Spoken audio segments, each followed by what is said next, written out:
and welcome to News 8. I'm Chanel Ramos. Here's what's happening in the territory. We start off at St. Thomas, where the 20th legislature has convened day 2 of their special session hearing on the Diageo bill. As of press time, senators were fully engaged in talks about the rum company setting up shop here on St. Croix. Many details and questions were brought up during the session, such as where the plant will be built and financial obligations for the future. Let's go to the special session where Diageo representatives address some concerns. There was another perception that that the government has some responsibility with respect to the payments on the bonds. Obligations. The obligations on the bonds. And that's simply an incorrect statement. The obligations for the bonds comes strictly from the monies that are generated by the cover-over. The government of the Virgin Islands does not have any obligations with respect to the bonds. 1 minute, Mr. Chair. Yes, sir. Mr. Chair, can I get a little order? Can't hear.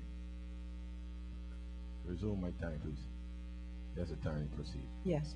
The government of the Virgin Islands does not have any obligations with respect to the bonds that would be the Diageo project bonds at all.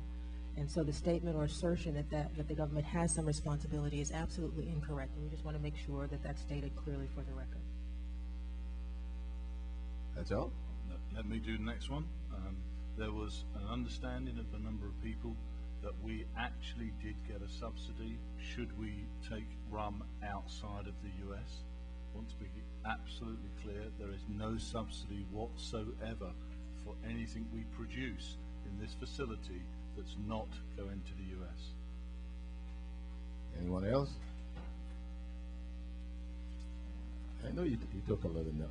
I noticed it. I think we've talked about the 1.5 million gallons. Yes. Make it clear, the 1.5 million gallons, is that to assure that the debt service will be paid? That's exactly That's what I was just basically about why to you say. have it there. 1.5 million gallons is there to be crystal clear.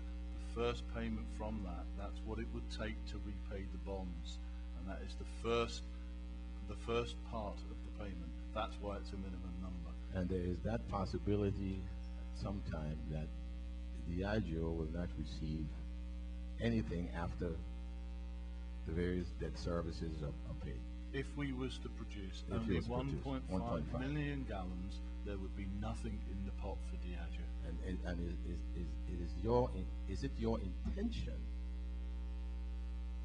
to produce consistently 1.5? Absolutely not our intention. Our intention. Because there's nothing there for you if you do 1.5. Absolutely. Yes, we would have a big facility doing 1/10 of its production, and that would be 1 minute 30 seconds. Senator, may I just put this in context for just a minute? Diageo owns hundreds of brands across the world. We have 8 brands that we call our global priority brands. Captain Morgan Rum is one of our top 8 brands that we put our force behind.